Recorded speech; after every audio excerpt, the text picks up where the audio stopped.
I remember when he first went to Man United, I wrote a piece for the Telegraph on, his influence in German football, and I spoke to people at Bayern Munich about him as a youth coach and how he used to stand, within, a couple of yards of Pep Guardiola when Pep Guardiola was kind of coaching the first team, standing 10 or 12 feet, or 5 away from him, coaching his own team on the field beside him, and they talked a lot, they talked extensively.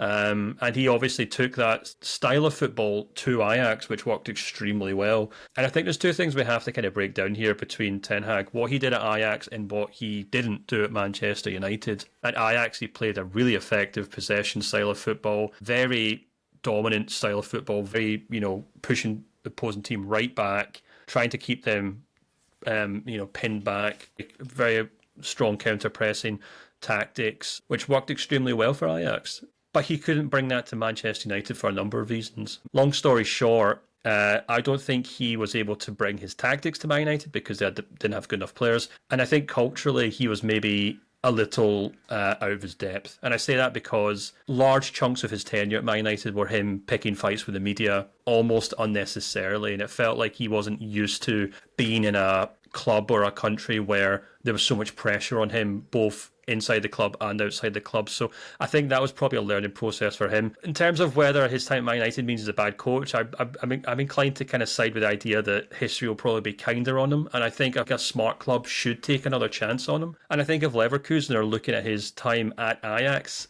exclusively and looking at the way his team played at Ajax, I think you could say that it's very similar to the way that Xabi Alonso has his Leverkusen team set up.